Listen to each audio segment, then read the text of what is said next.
Всем привет, меня зовут Ира, и совсем недавно я стала счастливым обладателем станка Minimax. Но живу в Калининграде, поэтому я прилетела в Москву, чтобы вам рассказать о этом станке. И сейчас мы находимся в колледже архитектуры, дизайна и реинженеринга Квадрат 26, так как здесь стоит как раз такой станок, только он более функциональный.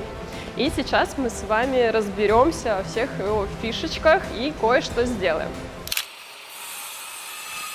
Это Андрей, представитель WorldSkills Russia в компетенции «Столярное дело». Всем привет! И сегодня мы поближе рассмотрим Minimax Lab 300P. Это довольно компактный, но при этом очень тяжелый станок. Он поставляется без колесиков, прям как вы видите. Его можно переместить, поставить на рохле. Но если вам нужны эти колесики, вы можете их дозаказать как опцию. Да, как говорится, мало да удал. Этот станок позволяет делать несколько операций. Пиление на подвижной каретке с функцией подрезки, фугование, ресмусование и, что немаловажно, это фрезерная опция. В целом, для кого такой станок больше всего подойдет? Это какие-то крафтовые мастерские или, например, как у меня, довольно скромное производство. Сейчас я его расширила, помимо столярного ремесла, теперь у меня еще есть какая-то корпусная мебель. Подрезной диск для этого обязателен и подвижная каретка. Фуговальная база выполнена из литых чугунных столов с широкими ребрами жесткости. Длина столов 1510, ширина обрабатываемой заготовки 310 мм. Параллельный упор выполнен из экструдированного алюминия.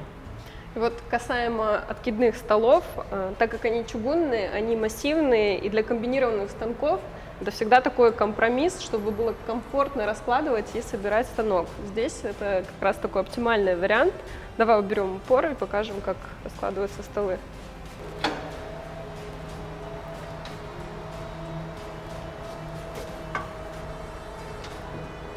Теперь можно перевернуть патрубок, чуть-чуть поправь. Все, можно подключать аспирацию и работать. Не могу не подчеркнуть о его функциональном устройстве. Его столы откидываются вовнутрь станка, что позволяет сохранить центр тяжести. И, конечно же, нельзя промолчать про вал. Вал Silent.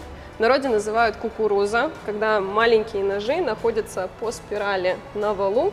Это нам позволяет делать более чистый съем. Я даже специально ради такой функции меняла как-то рейсмус.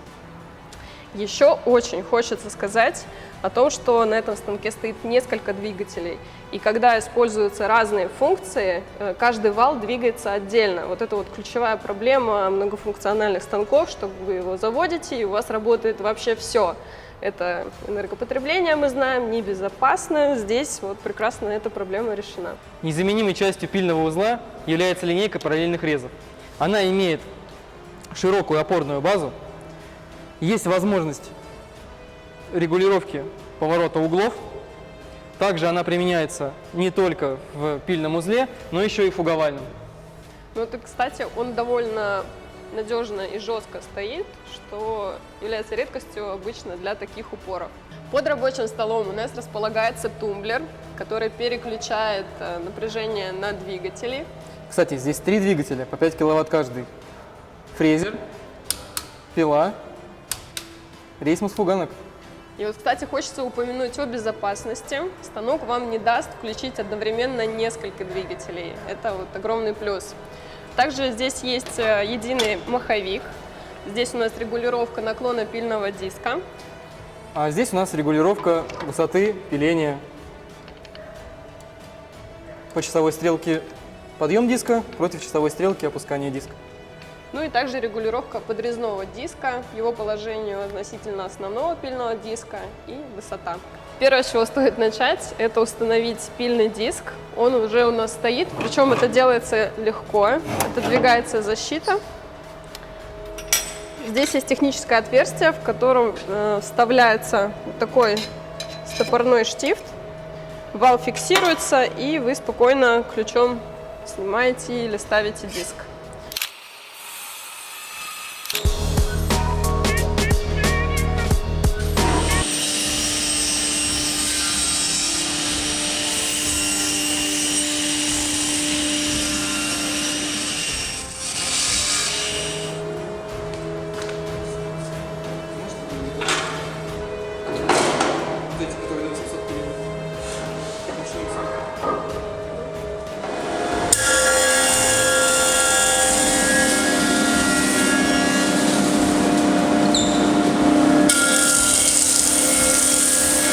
Сейчас мы находимся в процессе производства.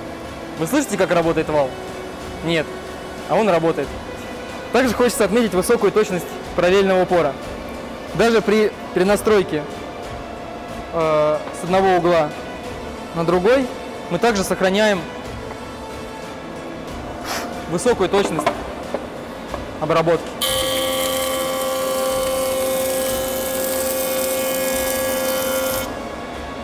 Идеально.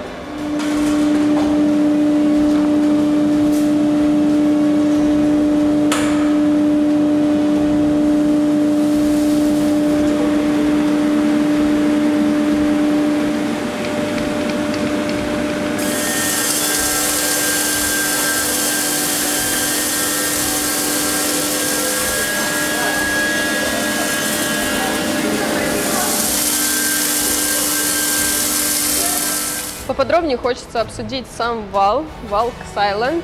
В простонародье еще часто называют такие валы кукуруза, потому что у нее режущие ножи находятся по спирали, их много.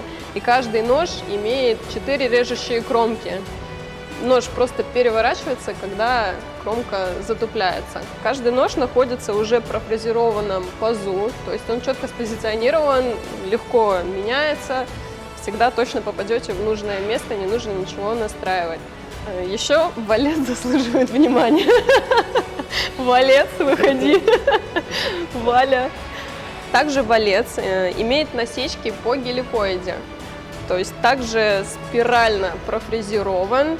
Это обеспечивает лучшую подачу заготовки. Она идет более плавно и дает чистую поверхность после обработки. Также здесь есть когтевая защита, как практически в любом рейсмусе. Вот, посмотрите. Они обеспечивают безопасность и не дают заготовке вырваться вперед и улететь в оператора.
У фрезерного блока есть много таких фишечек.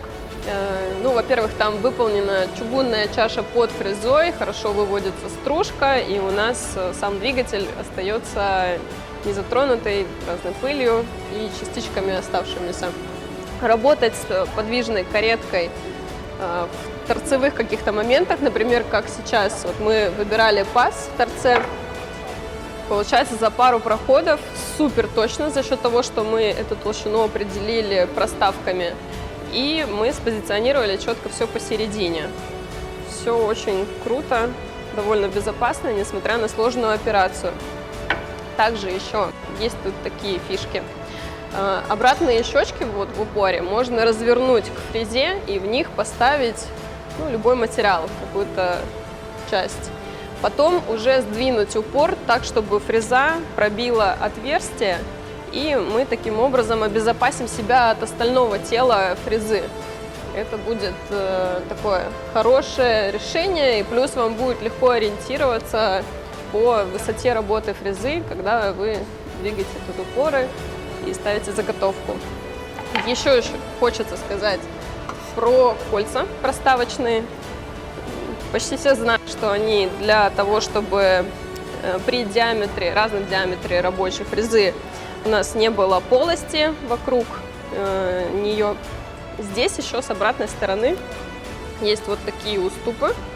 Это еще идет как дополнительные упоры, дополнительная защита. Когда мы подводим заготовку, если нужно, мы можем перевернуть кольцо и им воспользоваться. Есть еще вот такая приспособа. Она заменяет своего рода гребенку.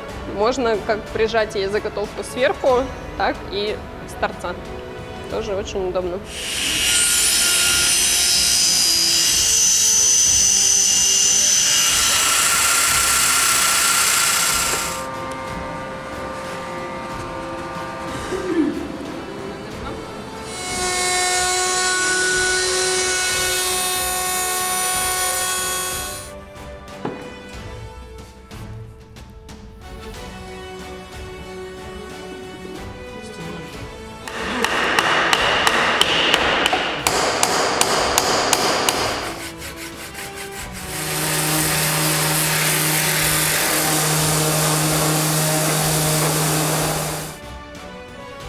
Ну что, сложный день подходит к концу.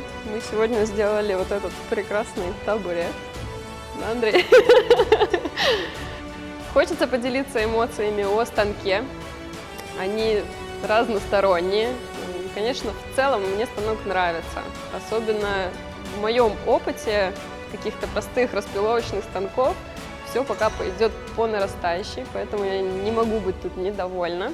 Есть моменты, которые у меня вызывают вопросы. Мне не совсем нравятся подкладки на упорной линейке. Я хочу откидные упоры классические, которые идут стандартно на форматно-раскроечных станках. Все же занимает время на перенастройку. Хоть и довольно быстро меняются разные упоры, тем не менее слегка, но сбиваются настройки, тратится время на наладку. Если какой-то формат прям, правда, действительно супер крафтовый и маленькой мастерской, где ты не ограничен временем, тогда это довольно хороший вариант, потому что это экономит место, ну и качество довольно высокое изготовления этих станков. Что еще хочется отметить, я была удивлена таким довольно компактным и оптимальным внедрением фрезера, причем довольно серьезного фрезера с насадными фрезами. Хорошо, если это будут и концевые, и насадные, есть такая опция, поэтому выбирайте обязательно ее.